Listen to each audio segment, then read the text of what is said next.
زندگی کی ساری مشکلات حل ہو جائیں گی. تو مولا فرماتے ہیں ما جالس ھذا القرآن احد، کسی نے قرآن کے ساتھ دوستی کا ہاتھ نہیں بڑھایا، کوئی قرآن کے ساتھ نہیں بیٹھا، مگر قرآن اس کی زندگی میں دو اثر چھوڑتا ہے. ایک کچھ چیزوں کو کم کرتا ہے، کچھ چیزوں میں اضافہ کرتا ہے.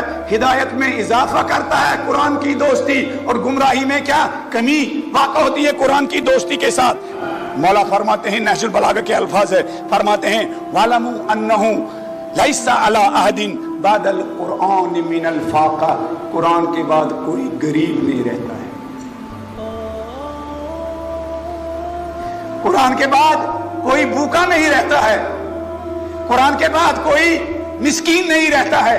قرآن کے بعد علی کے الفاظ ہے سیراب ہو کر بھی وہ انسان بھوکا ہے جس کی روح قرآن سے سیراب نہ ہوئی ہو، اور سیراب اور بھوک کے باوجود وہ انسان سیراب ہے جس کی روح قرآن سے سیراب ہوئی ہو. اس لیے کربلا کے بھوک پیاسے نے پانی سے زیادہ قرآن کے لیے مہلت مانگی. مولا فرماتے ہیں وَعْلَمُوا جان لو أَنَّهُ لَيْسَ عَلَىٰ أَحَدٍ بَعْدَ الْقُرْآنِ مِنَ الْفَاقَةِ، قرآن جس کی زندگی میں آ جائے تو اس کی زندگی میں فاقہ دور ہو جاتا ہے. کون فاقہ؟ جسمانی فاقہ بھی. قرآن کے اثرات ہے کس پر؟ انسان کے مال میں برکت کے لیے، تجارت میں برکت کے لیے. نبی کے حدیث ہے جس گھر میں قرآن پڑھایا جاتا ہے اس گھر میں برکت زیادہ ہوتی ہے. جس گھر میں قرآن پڑھایا جاتا ہے اس گھر میں فرشتے نازل ہوتے ہیں. جس گھر میں قرآن پڑھا جاتا ہے اس گھر میں وہ گھر نورانی ہوتا ہے.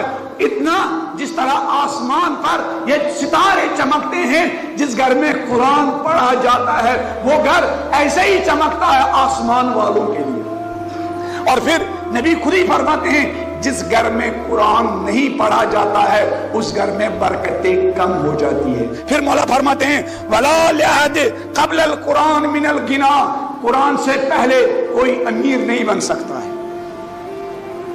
قرآن سے پہلے کوئی انسان دولت مند نہیں بن سکتا ہے. قرآن سے پہلے کوئی انسان ثروت مند نہیں بن سکتا ہے. قرآن سے پہلے کوئی انسان مالدار نہیں بن سکتا ہے.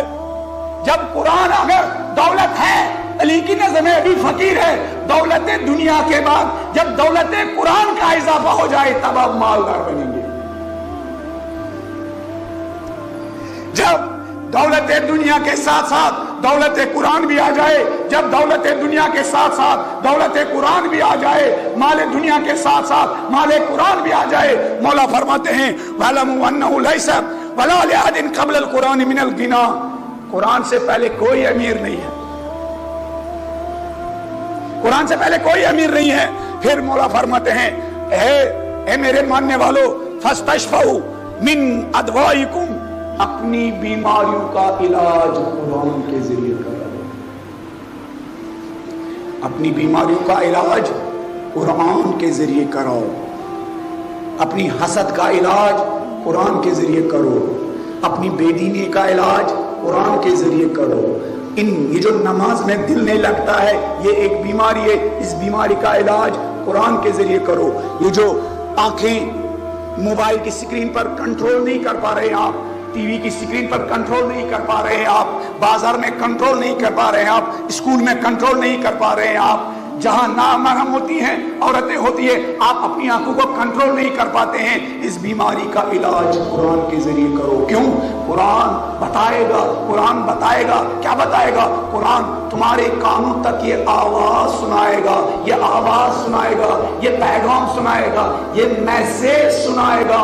یعلم خائنۃ الاعین وما تخفی الصدور. یہ سی سی کیمرے جو لگے ہوئے تھے اسکولوں میں، یہ سی سی ٹی وی جو لگے ہوئے ہوتے ہیں، کیا انسٹیٹیوشنز میں ان میں وہ طاقت نہیں ہے؟ خدا اعلان کر رہا ہے یعلم خائنۃ الاعین وما تخفی الصدور۔ اے نوجوان، اے بیٹی، اے بہن، اے ماں، اے نوجوان، اے بچے، تو کنٹینیوسلی مانیٹر ہو رہا ہے۔ کس کے ذریعے؟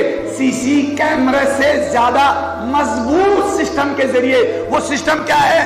وہ سسٹم سی سی کیمرہ ہماری ظاہری حرکات اور ایکشنز کو کیا مانیٹر کرتا ہے۔ قرآن کہتا ہے یعلم الظاہر یعلم خائنۃ الاعین وما تخفی الصدور۔ تم لوگ جس سسٹم کے ذریعے مانیٹر ہوتے ہو، وہ مانیٹر کرنے والا سسٹم تمہارے آنکھوں کے کیا حرکتوں کو بھی جانتا ہے، اور جو دل میں خیالات ہوتے ہیں، دل میں نیت ہوتی ہے، تمہاری نیتیں تک مانیٹر ہوتی ہے۔ یہ مولوی، یہ طالب علم لوگوں کے سامنے کس نیت سے بات کر رہا ہے؟ آپ لوگ میری نیت سے واقف نہیں ہیں، لیکن جو مانیٹرنگ کا سسٹم ہے، الہی مانیٹرنگ کا سسٹم ہے، قرآنی مانیٹرنگ کا سسٹم ہے، وہ میری نیتوں کو بھی مانیٹر کر رہا ہے۔